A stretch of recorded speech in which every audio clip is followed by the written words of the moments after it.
अब देखो हमारा जो नेक्स्ट ट्रांजैक्शन है वो हमें क्या कहता है, रिटर्न गुड्स। हमारा नेक्स्ट ट्रांजैक्शन हमें कहता है कि return goods to Vinod, return goods to Vinod of list price ₹1000।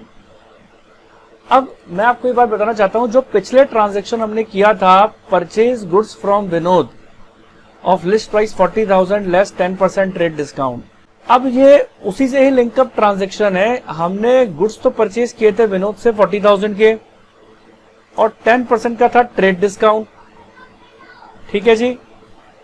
अब यहां पर वो कहना चाहते हैं कि अब आपने क्या काम किया है कि जो टोटल गुड्स आपका जो परचेज किया था आपने 40,000 का और उसमें से 10% ट्रेड डिस्काउंट लेस करने के बाद 36,000 की आपने एंट्री कर दी थी परचेज गुड्स फ्रॉम विनोद की। अब मैं आपको ये कहना चाहता हूं कि अब आपका ये बिजनेस है और ये आप इसमें बैठे हैं और ये है विनोद, ये है विनोद। और अब हुआ यूं कि जो गुड्स आपने परचेज किए थे कितने के, नेट अमाउंट 36,000 और जिसकी ग्रॉस वैल्यू थी 40,000 की, और उसमें से अपन ने लेस किया था ट्रेड डिस्काउंट 10% यानी 4,000 रुपए का, यानी ये थी list price.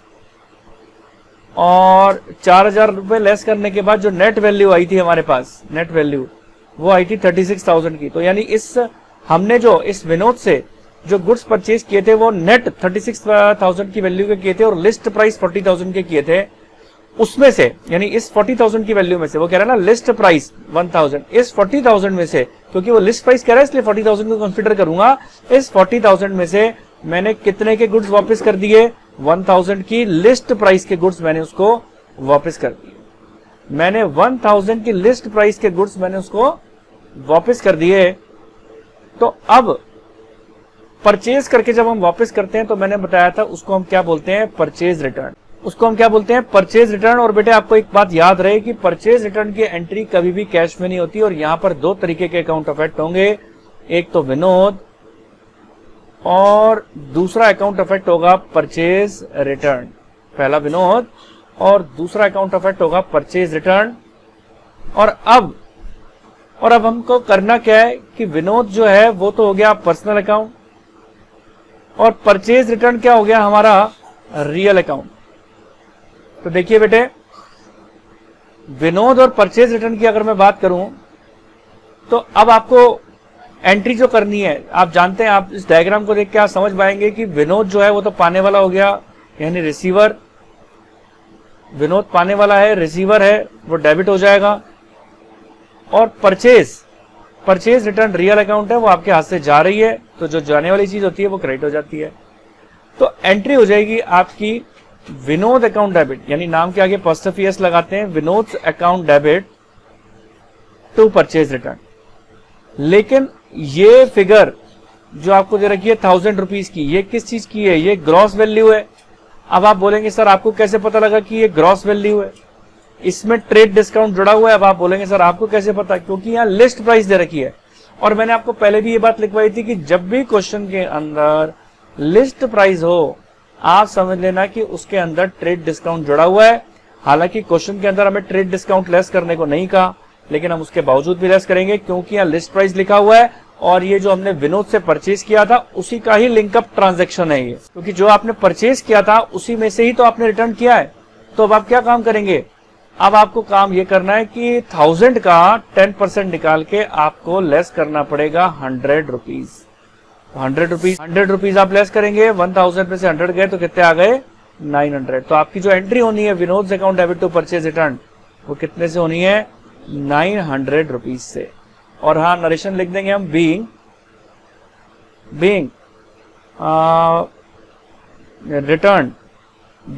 Return goods to Vinod, being returned goods to Vinod.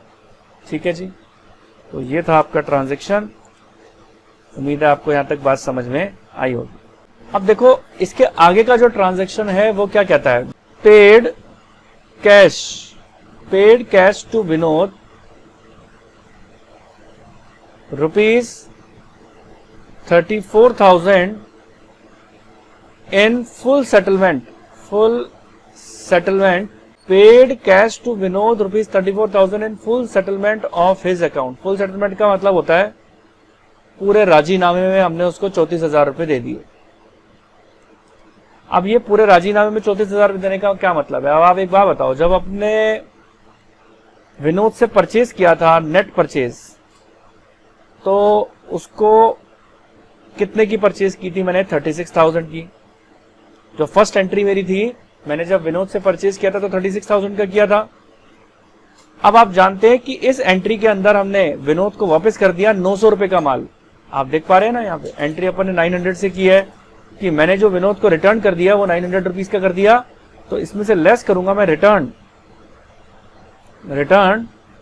900 rupees, तो 36,000 में से 900 रुपीज गए तो हमारे पास आता है 35,100। तो यानी इसके हिसाब से देखा जाए तो net amount to be paid to Vinod यानी विनोद को कितना पेमेंट करना चाहिए? 35,100 का। लेकिन हमने विनोद को फुल सेटलमेंट में कितने रुपए का पेमेंट किया है? 34,000 का। तो less actually paid to Vinod कितने का किया हमने? हमने जो विनोद को एक्चुअली पेड किया है वो किया है 34,000 का। तो मैंने कितने रुपए कम पेमेंट किया है विनोद को? आप 35,100 में से 34,000 माइनस करके देखें। हमने विनोद को 1100 रुपीज कम पेमेंट किया है। तो ये जो 1100 रुपीज आपने कम पेमेंट किया है, ये आपका क्या हो जाएगा? डिस्काउंट। तो अगर मैं विनोद को पेमेंट कर रहा हूं कैश में, तो अब आप देखो डायग्राम से बात देख लो, अगर आप विनोद को कैश में पेमेंट करते हो, ये आपका बिजनेस है और इसमें आप खुद बैठे हैं, और अगर आप विनोद को कैश में पेमेंट करते हो, ये विनोद है,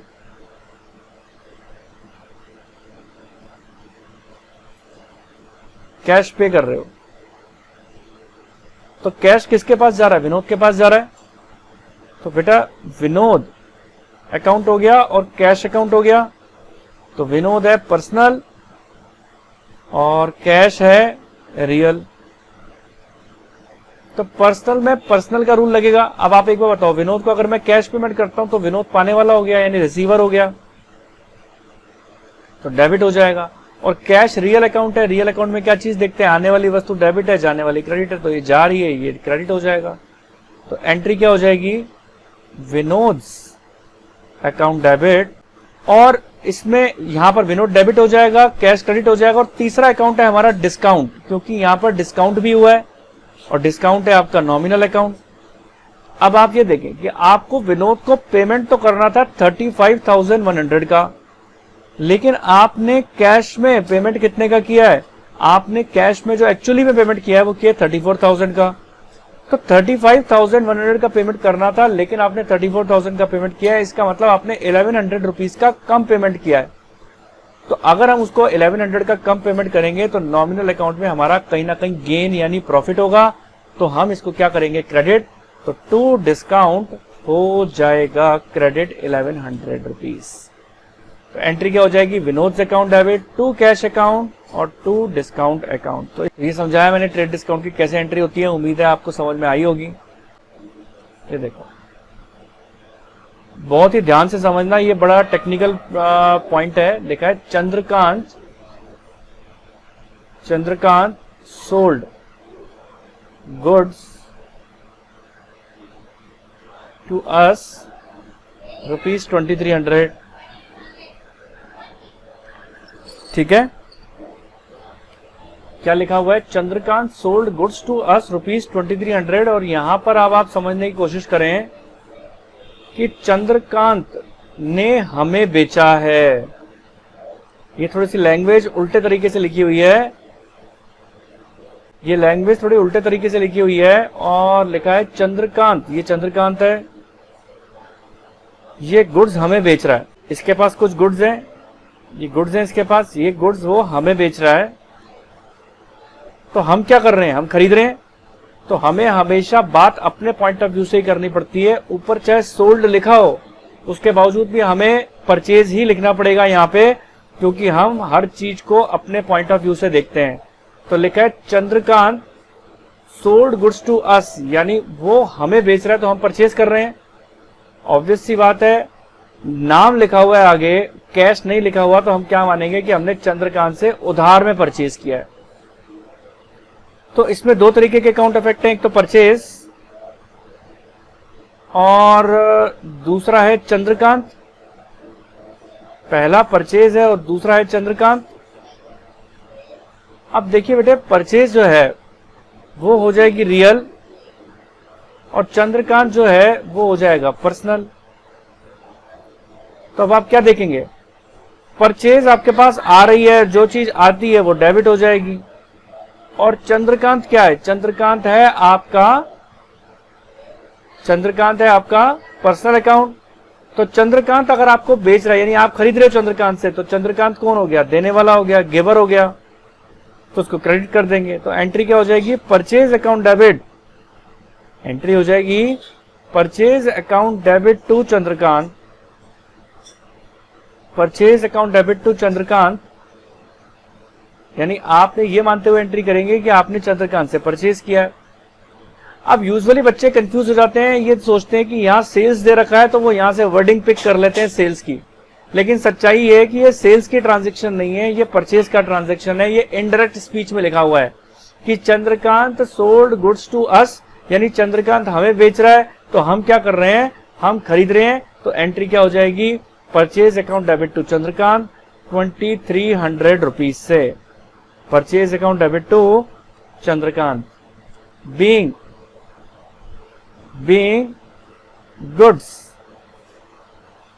goods purchase from Chandrakant, being goods purchased from Chandrakant 2300। Clear है यहां तक। इसमें लिखा हुआ है नेक्स्ट ट्रांजेक्शन में हमारे प्रीतम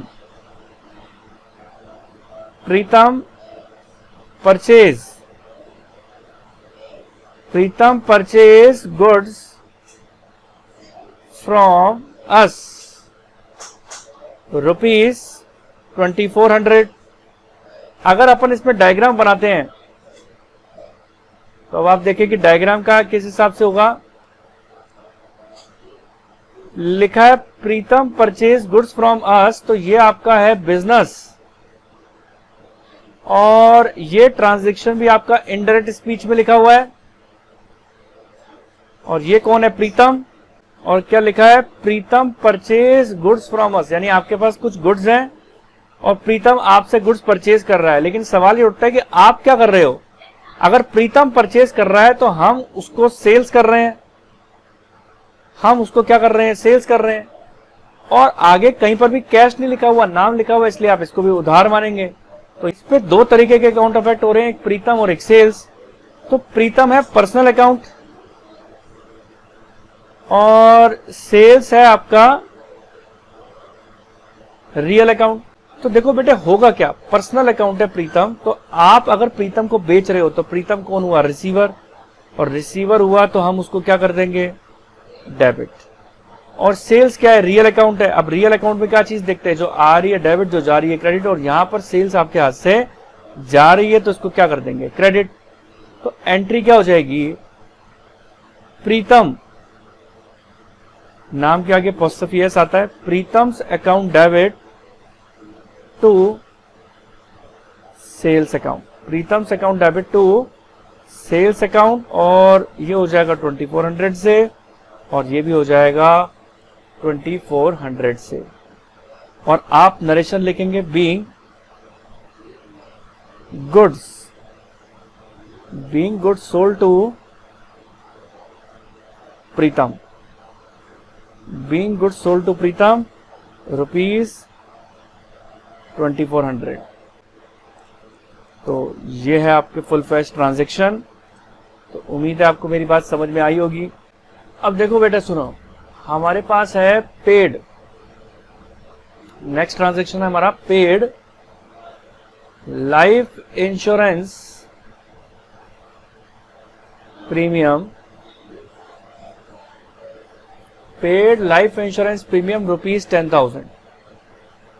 बेटा आपको ध्यान रखना है कि जो लाइफ है, ये लाइफ इंश्योरेंस प्रीमियम हम किसका लाइफ इंश्योरेंस प्रीमियम पेमेंट कर रहे हैं? जो बिजनेस का मालिक है, प्रोप्राइटर बिजनेस, ये लाइफ इंश्योरेंस अपनी लाइफ का इंश्योरेंस पेमेंट कर रहा है ये।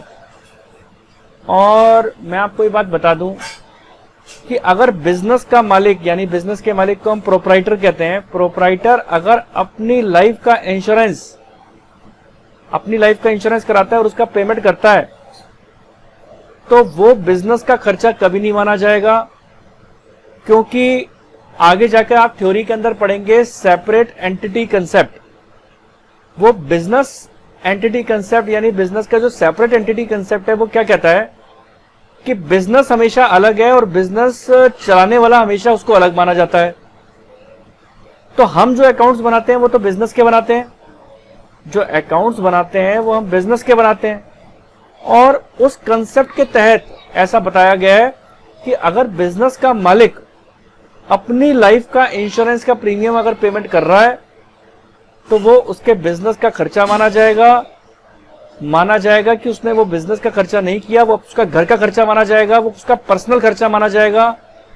तो ऐसे सिचुएशन के अंदर हम ड्राइंग्स अकाउंट अफेक्ट करेंगे। और आपको ये बात पता होगी कि जब भी हम पर्सनल खर्चा करते हैं तो हमेशा ड्राइंग्स अकाउंट मानते हैं, और दूसरा कैश माना जाएगा।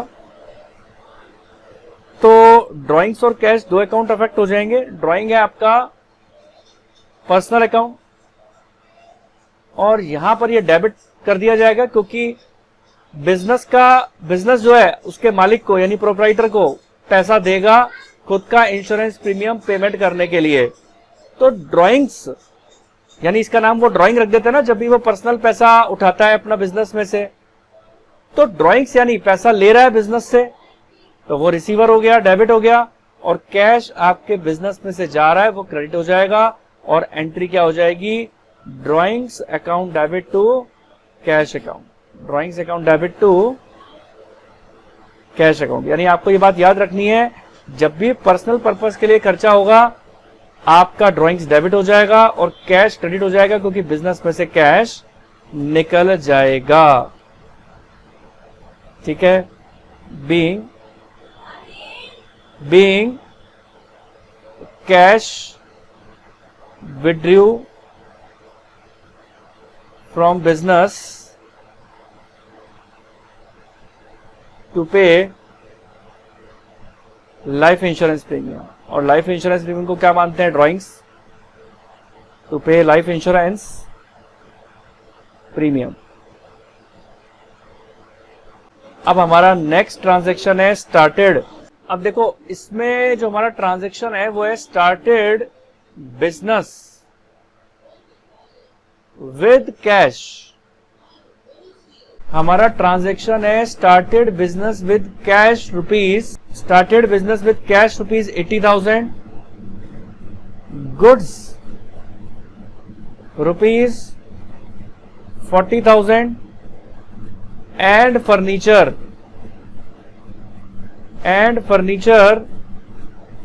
रुपीज 20,000। अब आप देखिए इसके अंदर है क्या। मैंने कहा बेटा ये आपका बिजनेस है और इस बिजनेस को आप स्टार्ट करने वाले हो। और आपको मैंने बताया था जब भी हम बिजनेस को स्टार्ट करते हैं, फर्स्ट टाइम पैसा इन्वेस्ट करते हैं, तो जो बिजनेस का मालिक होता है उसका नाम कैपिटल रख दिया जाता है। अब बिजनेस के अंदर इसने इन्वेस्ट किया क्या? कैश। बिजनेस में इसने इन्वेस्ट किया क्या? गुड्स। और बिजनेस में इसने इन्वेस्ट किया क्या? फर्नीचर। यानी ये तीनों चीजें लगा के इसने बिजनेस को स्टार्ट किया। हम अकाउंट्स बनाते हैं हमेशा बिजनेस के, तो बिजनेस क्या बोलेगा? देखो मेरे पास तीन चीजें आई हैं, कैश, गुड्स को हम परचेज लिख देंगे, कैश परचेज, और आप परचेज भी लिख सकते हैं, स्टॉक भी लिख सकते हैं, कुछ भी लिख सकते हैं दोनों में से। और तीसरी चीज क्या आई है हमारे पास, फर्नीचर। यानी ये 3 अकाउंट तो अफेक्ट हो ही रहे हैं। और इसी के साथ साथ हमने ये सब चीजें हमको किसने दी है, प्रोप्राइटर ने, जिसका नाम क्या है, कैपिटल। क्या कैश रियल अकाउंट है? हाँ। क्या परचेज भी रियल अकाउंट है? हाँ। क्या फर्नीचर रियल अकाउंट है? हाँ। क्या कैपिटल रियल है? नहीं, ये तो पर्सनल है। तो बेटे देखो, रियल का रूल ये कहता है जो आने वाली वस्तु है वो डेबिट, यानी कैश आ रहा है इसको डेबिट कर दें, परचेज आ रहा है इसको भी डेबिट कर दें, फर्नीचर आ रहा है इसको भी डेबिट कर दें, और देने वाला कौन है, प्रोप्राइटर यानी कैपिटल। और पर्सनल अकाउंट में ये देखते हैं जो गिवर है उसको हम क्रेडिट करते हैं। तो एंट्री क्या हो जाएगी, कैश अकाउंट डेबिट। एंट्री हो जाएगी कैश अकाउंट डेबिट 80,000। गुड्स के लिए हम लिखेंगे परचेज अकाउंट डेबिट, या फिर आप स्टॉक भी डेबिट कर सकते हो। Purchase account debit 40,000। और फर्नीचर आ रहा था तो furniture account debit, furniture account debit 20,000। और टू कैपिटल, और टू कैपिटल अकाउंट, तो यह आ जाएगा आपका 1,40,000 टोटल। अब देखिए बेटे, आप नरेशन इसका क्या लिखेंगे, being started business with cash, capital and furniture। बस खत्म। तो ये है आपका फुल फ्लैश ट्रांजैक्शन। उम्मीद करता हूं आपको बात समझ में आई होगी। अब देखो बेटे, मेरे पास एक ट्रांजैक्शन है, cash deposited, cash deposited into bank ₹2700। ठीक है, अगर मैंने कैश बैंक में डिपॉजिट किया है तो इसकी जर्नल एंट्री क्या होगी। तो आओ डायग्राम बनाते हैं और समझने की कोशिश करते हैं कि बैंक में कैश डिपॉजिट कराने की क्या जर्नल एंट्री होती है। तो देखो बेटे, ये मेरा बिजनेस है और यहां पर इस बिजनेस में मैं बैठा हूं और मैंने कैश बैंक में डिपॉजिट करा दिया। ये बैंक है, मैंने कैश बैंक में डिपॉजिट करा दिया। मेरे पास कुछ कैश पड़ा हुआ था और मैंने कैश को ले जाके बैंक में जमा कर दिया। तो अब आप देखो, ट्रांजैक्शन से ये बात साफ क्लियर हो रही है कि इसमें दो तरीके के अकाउंट है, एक तो कैश और दूसरा बैंक। कैश है रियल अकाउंट और बैंक है पर्सनल अकाउंट। आपने ये बात पहले भी पढ़ चुके हो कि बैंक पर्सनल अकाउंट है, कैश रियल अकाउंट है। तो देखो बेटे, रियल अकाउंट का नियम क्या कहता है, आने वाली वस्तु डेबिट है और जाने वाली वस्तु क्रेडिट है। तो कैश क्या आ रहा है कि जा रहा है, ऑब्वियस सी बात है सर, यहां पर हमें अगर अपने पॉइंट ऑफ व्यू से समझें तो कैश जा रहा है, तो जो जा रहा है उसे क्रेडिट कर देंगे। और बैंक पर्सनल अकाउंट है और पर्सनल अकाउंट में देखते हैं पाने वाला या देने वाला। अब आप देखें, अगर मैं कैश बैंक पे जाके जमा करा रहा हूं तो बैंक पाने वाला या देने वाला है, ऑब्वियस सी बात है सर, बैंक तो रिसीवर है और रिसीवर है तो वो क्या हो जाएगा, डेबिट हो जाएगा। तो एंट्री क्या हो जाएगी, अगर मैं बैंक में पैसे जमा कराता हूं तो एंट्री हो जाएगी bank account debit, bank account debit to cash account. जो बैंक डेबिट है डेबिट कर दिया, कैश जा रहा है इसलिए क्रेडिट कर देंगे। तो ये ट्रांजैक्शन हो जाएगा 2700। और आप नरेशन लिखेंगे being cash deposited, being cash deposited into bank, being cash deposited into bank. चलो जी, बहुत बढ़िया, यहां तक हो चुका है। अब एक ट्रांजैक्शन में आपको और दूंगा, विड्रू कैश फ्रॉम बैंक। हमने बैंक से कैश विड्रॉ किया ₹2800 और ये इसका बिल्कुल उल्टा ट्रांजैक्शन है। आप मान के चले कि ये आपका बिजनेस है आप क्या मान के चल रहे हैं कि ये आपका बिजनेस है और ये बैंक है,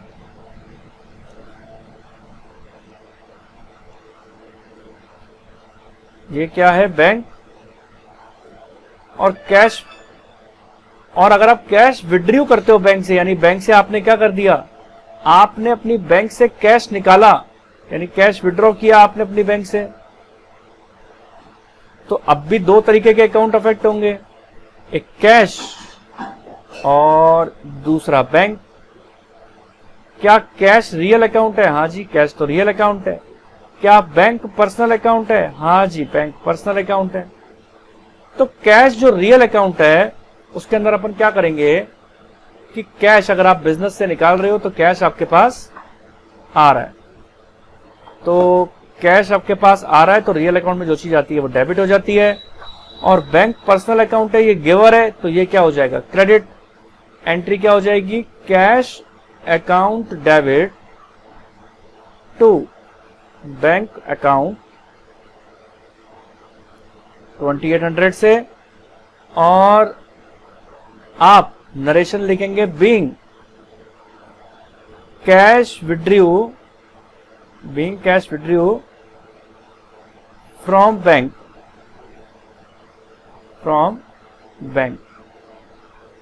ठीक है जी। अब ये है आपका फुल फ्लैश ट्रांजैक्शन। उम्मीद करता हूं कि आपको मेरी बात समझ में आई होगी। मैं उम्मीद करता हूं कि आपको मेरा वीडियो पसंद आया होगा। मेरा वीडियो पसंद आया, इसको लाइक करें, सब्सक्राइब करें, शेयर करें। मेरे आगे के वीडियोस पाने के लिए बेल आइकन नोटिफिकेशन दबाएं, जिससे आपको मेरे आगे आने वाले वीडियोस का नोटिफिकेशन मिलता रहे। तो बने रहें। Thank you.